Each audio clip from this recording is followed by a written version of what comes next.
Oui, toi. Oui, toi. C'est toi que je parle. Viens. Tu t'es toujours dit que le business est le business, la foi c'est la foi, on ne mélange pas le business et la foi. Mais aujourd'hui, je vais te montrer comment est-ce que ton entreprise peut devenir un outil puissant pour glorifier Dieu, quelque chose qui va inspirer ton entourage et quelque chose qui va avoir un impact positif dans ce monde. Impacter ton environnement, inspirer tes proches et faire de toi quelqu'un de prospère à tous égards. Tu veux savoir, je t'invite à venir. Viens voir.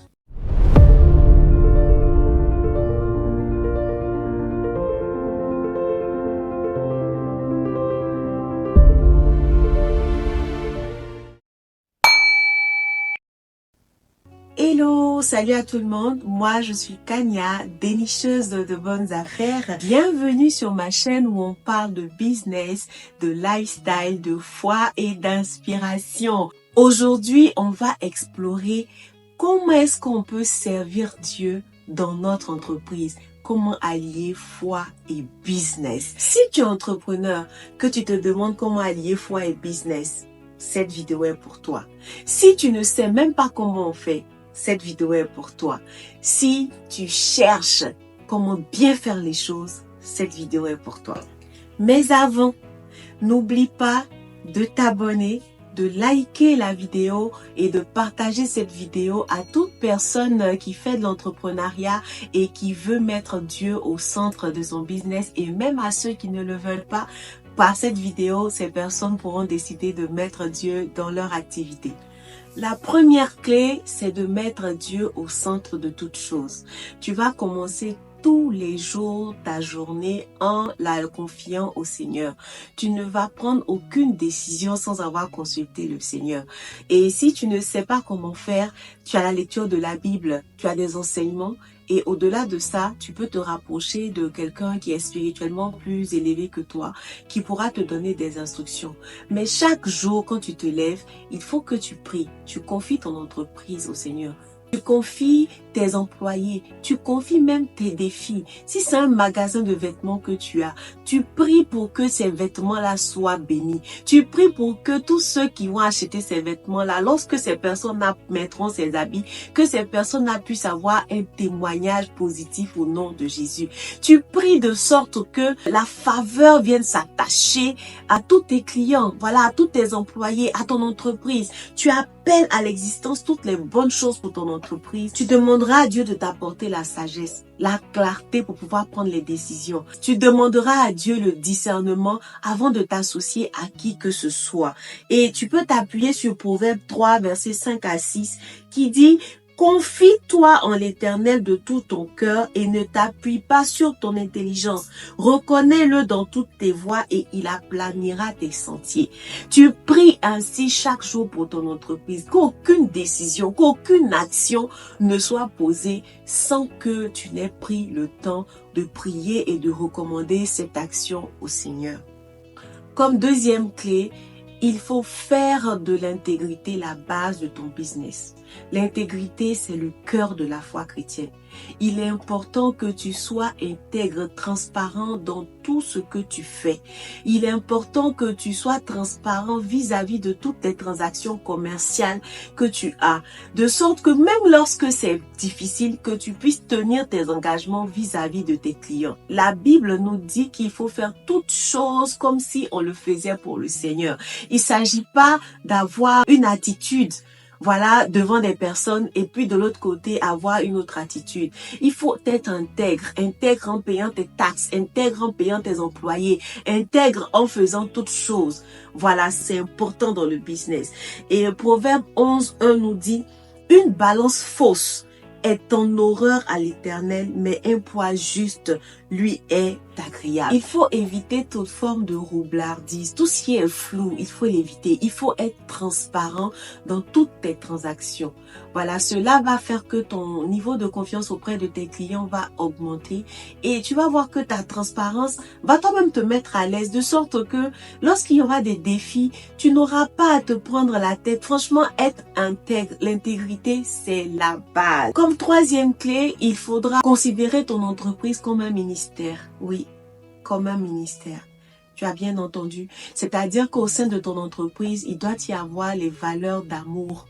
Voilà, les valeurs de Dieu. Tu dois offrir un environnement sain et agréable à tes collaborateurs. Tu dois faire de sorte que tout le monde puisse se sentir à l'aise. Il faut que tu communiques les valeurs de Dieu à ton entreprise. Ainsi, cela pourra aider les autres sans pour autant que tu ailles leur prêcher l'évangile. En tant que chrétien, il faut marquer le territoire.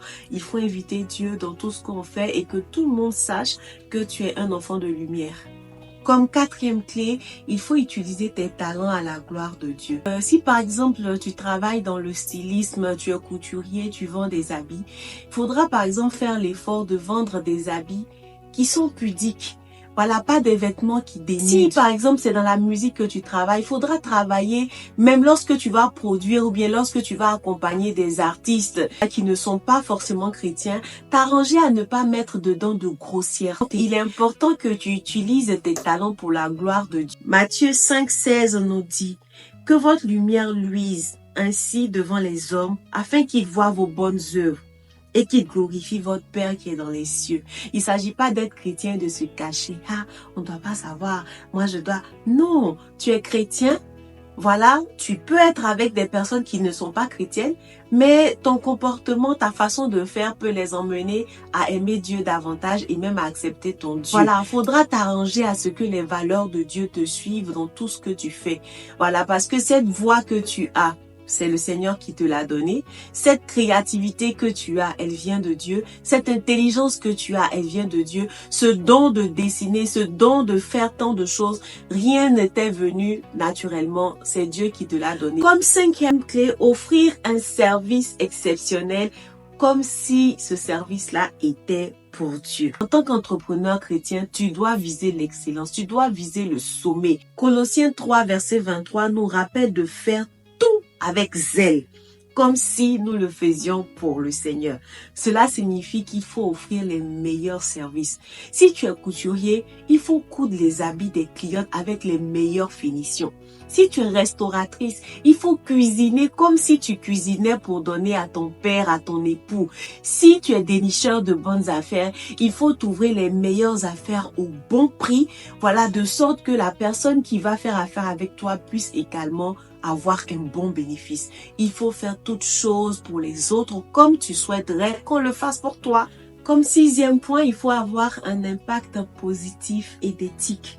Voilà, c'est très important parce que ton business, c'est un moteur de changement dans le monde.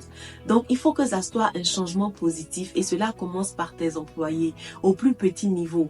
Voilà, il faut essayer de payer tout le monde à temps. Il faut essayer de bien payer tout le monde, que chacun à son niveau puisse être une bénédiction pour sa famille. Et si on veut que Dieu bénisse nos entreprises, il faut que nos entreprises soient des sources de bénédiction pour plusieurs. Comme verset d'appui, je vous propose Proverbe 31, 8 à 9, qui dit « Ouvre ta bouche pour le muet, pour la cause de tous les délaissés. Ouvre ta bouche, juge avec justice et défends le malheureux et l'indigent. » Comme septième point, nous devons donner à Dieu la première place financière. Nous devons lui donner la première place au niveau des finances, au niveau de la créativité, au niveau de l'organisation, au niveau des stratégies, au niveau du développement, au niveau de tout. Il faut que Dieu ait la première place. Et s'agissant des finances, il faut honorer le Seigneur avec nos prémices et nos dîmes. Si vous ne savez pas ce que c'est, si vous ne savez pas comment faire, faudra le mettre en commentaire. Ainsi, on pourra faire une autre vidéo pour donner plus de détails à ce sujet. Mais la Bible nous dit que si les prémices sont saintes, la masse l'est aussi. Voilà, et Malachie 3 nous dit « Apportez à ma maison les dîmes et les offrandes, et j'ouvrirai pour vous les écluses des cieux, et vous verrez si je ne menacerai pas le dévoreur. » Donc, il est important de le reconnaître en tout. On n'a jamais vu quelqu'un manger une mangue et avaler le noyau.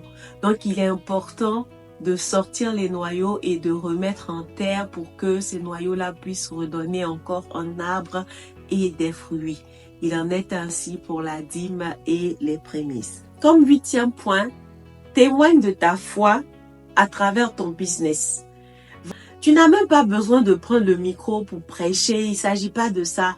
Mais ton attitude, ta réussite, ton éthique, ta façon de bien faire les choses, voilà, peut impacter les autres, de sorte que ces personnes-là chercheront même à savoir qui est derrière toi pour faire comme toi sans que tu n'aies eu à prêcher. Par exemple, dans tes communications sur tes sites web, sur tes réseaux sociaux, etc., tu peux t'appuyer sur des versets bibliques pour faire des citations, pour partager des paroles inspirantes, des paroles de motivation. Que ce soit Dieu qui soit ton coach numéro 1. Imagine, tu prospères à tous égards. Forcément, les gens chercheront à savoir comment est-ce que tu fais. Tu seras invité à des conférences. Tu seras invité sur des panels. Tu seras invité un peu partout pour partager ton expérience.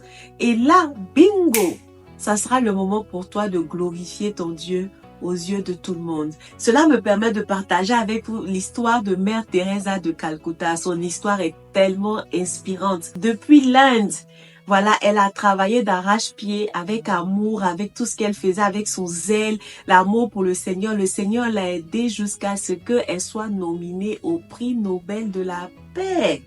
Et elle s'est retrouvée ici en Suède. Et pendant son discours, elle a pointé du doigt le fait qu'il ne fallait pas avorter parce que dès qu'on est enceinte, c'est une vie qui est en jeu. Est-ce que vous voyez comment est-ce que ça a été impactant devant un parterre de personnes importantes? Voilà, la nonne de l'Inde qui mettait tout son argent à aider les autres à soigner les malades. Elle a été localisée depuis sa position et jusqu'à venir devant un parterre de personnes, venir donner ce discours-là et délivrer son message de foi et de vérité. Comme 9e clé, il faut persévérer et avoir foi en Dieu durant les épreuves. L'entrepreneuriat, c'est pas facile, c'est souvent semé d'embûches, il y a des difficultés, c'est dur, mais comme on le dit, quand c'est dur, seuls les durs avancent. Parce que les épreuves sont souvent des opportunités, voilà, de croissance, des opportunités de développement. Et comme verset, je te partage Galates 6:9 qui nous dit « Ne nous lassons pas de faire le bien, car nous moissonnerons au temps convenable si nous ne nous relâchons pas. » La fin est importante. Si nous ne nous relâchons pas. Il ne s'agit pas de baisser les bras lorsque ça ne va pas et après, dès qu'il y a un client, on revient. Non, pas du tout. Il s'agit d'être persévérant. Et Romains 5, versets 3 à 4 qui dit « La tribulation produit la persévérance. La persévérance, la victoire dans l'épreuve et cette victoire produit l'espérance. » Et ensuite, 2 Corinthiens 12:9 qui dit « Ma grâce te suffit car ma puissance s'accomplit dans la faiblesse. » Comme 10e point, il faut bénir les autres. Ton entreprise ne doit pas seulement servir à tes propres intérêts, non. C'est-à-dire, toi, tu gagnes de l'argent, tu payes tes salariés, ça suffit. Non, il faut penser à plus petit que soi. À décider d'allouer une partie de tes revenus pour soutenir les causes chrétiennes, notamment l'évangélisation. Aller visiter les prisonniers, aller visiter les malades, voilà, porter son soutien aux veuves, aux orphelins. Cela est important parce que c'est la raison pour laquelle Dieu nous bénit. Et Luc 6:38 nous dit « Donnez et il vous sera donné. On versera dans votre sein une bonne mesure, serrée, secouée et qui déborde. » Acte 20, le verset 35 qui nous dit « Il y a plus de bonheur à donner qu'à recevoir. » Proverbe 19:17 dit « Celui qui a pitié du pauvre prête à l'Éternel, qui lui rendra selon son œuvre. » N'est-ce pas merveilleux ça? N'est-ce pas merveilleux? Celui qui a pitié du pauvre prête à l'Éternel. Entre-temps, le Seigneur, il paye toujours ses crédits et il paye toujours avec intérêt. Donc, nous gagnerons tous à appliquer ces différents principes dans nos entreprises afin que nos entreprises fassent la différence, que nos entreprises soient excellentes, nos entreprises soient lumineuses, nos entreprises soient prospères avec notre Seigneur et Sauveur Jésus-Christ de Nazareth. Pour récapituler, je te propose 5 points. Le premier point, c'est de mettre Dieu dans tout ce que tu fais, au centre. Le deuxième point, c'est de travailler avec intégrité. Le troisième point, c'est de rechercher la guidance de Dieu dans tout ce que tu fais. Le quatrième point, c'est de persévérer dans les épreuves. Et le cinquième point, c'est de donner aux autres. Alors, si tu recherches des articles à acheter en dehors de ton pays. Tu veux faire des achats en Europe, tu veux faire des achats aux États-Unis, tu veux faire des achats en Asie. Je suis Kanya et je suis disponible pour t'aider à faire toutes ces courses-là et à te livrer dans ton pays. Pour ce faire, n'hésite pas à m'écrire sur ce numéro et je me ferai un plaisir de t'aider à réaliser cette démarche. Si tu as besoin d'avoir des vidéos inspirantes, des vidéos qui vont te permettre d'allier foi et business, de manifester la vie en Christ tout en étant prospère, je t'invite à t'abonner, à liker et à partager et à suivre cette chaîne en activant la cloche de notification. Merci d'avoir suivi cette vidéo et on se dit à la prochaine.